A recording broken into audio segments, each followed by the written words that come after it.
Police thought it was a clear case of self-life taking until they found what was hidden under the stairs. A wealthy family executed in their sleep. A fire weapon placed just a little too perfectly. And one man who knew exactly how to play the victim. The final piece of evidence. You won't see it coming. Under the oppressive cover of early morning fog on August 7, 1985, a frantic voice broke through the silence of an emergency dispatch line, uttering the words that would soon become the prelude to one of the most haunting crime sagas Britain had ever seen. Jeremy Bamber, the soft-spoken adopted son of a wealthy farming family, trembled as he explained to the Essex police that his father was in mortal danger. On the other end of the line, dispatchers tried to steady his voice, urging clarity, but Jeremy's tale unraveled into something terrifying. His sister, Sheila Caffel, diagnosed with schizophrenia, had apparently gone berserk, possibly armed, and something had gone horribly wrong inside the Grand White House farm estate. The line cut mid-conversation, leaving only silence and the echo of Jeremy's fear. When officers arrived, they held back from the sprawling estate, uneasy at the thought of facing a mentally unstable woman with a fire weapon. A negotiator with a bullhorn called out her name repeatedly, but the house stood still, dark except for a faint light flickering behind a second-story window. Jeremy reappeared on the scene moments later, breathless, urging the police to enter. But they waited. Hours passed. Dawn broke. With shields raised and weapons ready, a tactical unit finally breached the locked farmhouse. Inside, what they found was not chaos, but an eerie calm. The body of Neville Bamber, Jeremy's adoptive father, lay slumped near the stove, a fatal fire weapon wound marring his stern figure. Upstairs, June Bamber, his wife, was discovered lifeless in her bed, while their daughter Sheila lay collapsed nearby with a fire weapon draped across her chest and a wound that suggested self-unalive. In a neighboring bedroom, the bodies of Sheila's 6-year-old twin boys rested beneath blood-soaked sheets. The conclusion was swift and convenient, an unalive, self-unalive committed by a mentally ill mother. The case seemed closed, sealed with Sheila's past diagnoses and the fire weapon found by her side.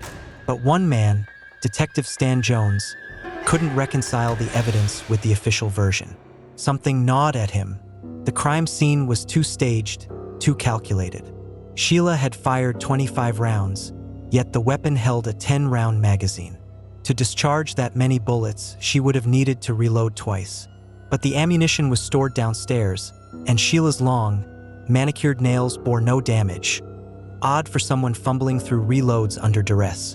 Furthermore, the victims bore no signs of resistance.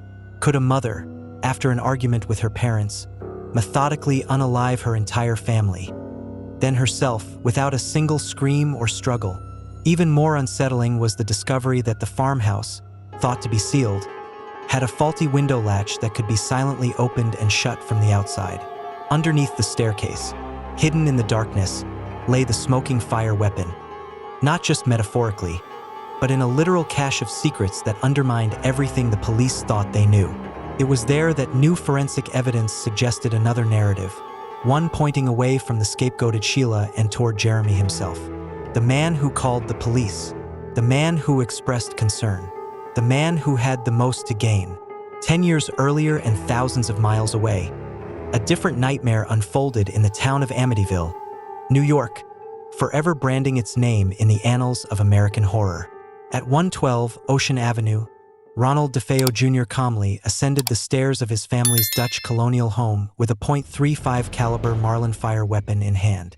In a trance-like state, Ron crept into the master bedroom and fired 2 bullets into the back of his sleeping father. He then turned the fire weapon toward his mother and shot her twice. The sound of the fire weapon echoed through the house, but no one stirred. His younger brothers, aged 12 and 9, were next, 1 round each. Then he walked down the hall to his 13-year-old sister Allison and fired a single shot. Finally, he climbed to the attic, found his 18-year-old sister Dawn, and delivered her death. It took Ronald DeFeo Jr. just under 15 minutes to extinguish the lives of 6 family members.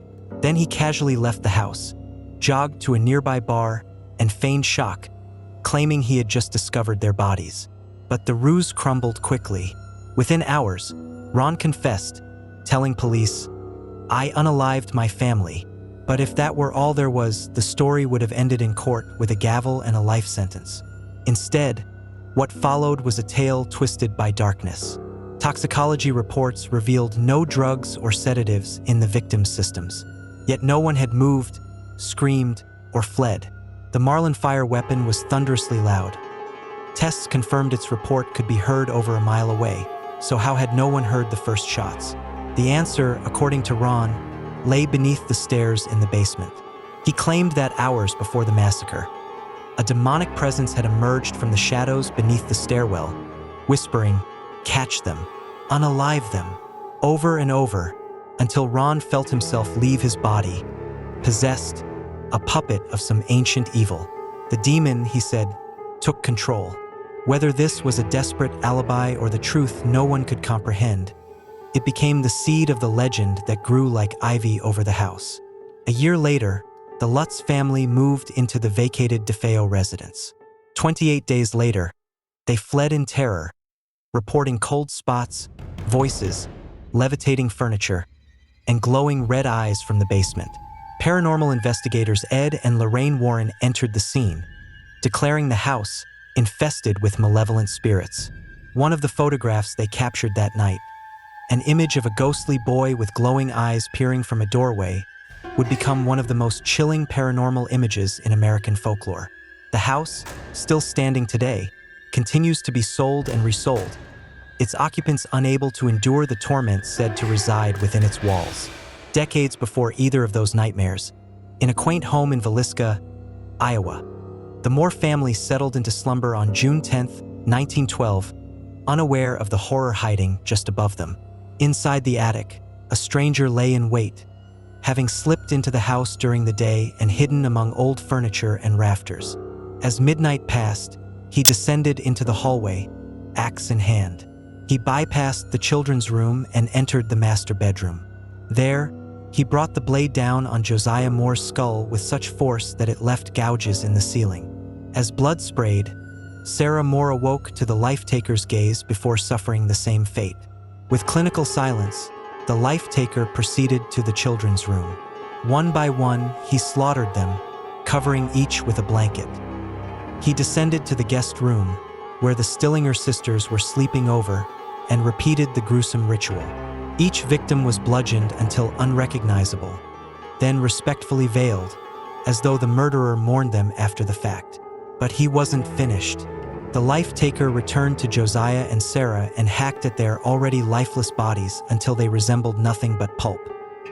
He then closed every curtain, covered every mirror, and left a plate of uneaten food on the table, possibly as an offering or perhaps as a taunt. A slab of bacon was placed on the floor next to a keychain, a bizarre touch that investigators never explained. Before slipping away into the darkness, the life-taker cleaned the axe and locked the door behind him. Despite the mountain of evidence, fingerprints, footprints, and blood-soaked cloths, no suspect was ever convicted. The Villisca Axe unalive house remains a portal to something unfathomable, where reality and madness intertwine. Those who visit report shadowy figures, whispering voices, and unshakable dread. In 2014, one guest, overcome by a sudden urge, wounded themselves in the same room where the Stillinger sisters died. The blade that claimed the Moores, the blood that stained the walls, the silence that fell like a curse. All of it lingers. From the stained hallways of the White House farm to the cursed foundations of the Amityville house and the haunted attic of Villisca, the thread connecting these tragedies is not merely death. It is the darkness beneath the stairs, behind the mirrors, and inside the minds of those we trust most. And sometimes it wears a human face. Now here's what we want to know. Do you believe all three cases were the work of the living? Or do you think something else was lurking in those homes? Could Jeremy Bamber have fooled everyone? Was Ronald DeFeo telling the truth about what he heard in the basement? And why has no one ever been convicted for Villisca? Drop your theories in the comments, we want to hear from you. And if you made it this far, don't just vanish into the dark. Subscribe now. More unsettling truths are on the way.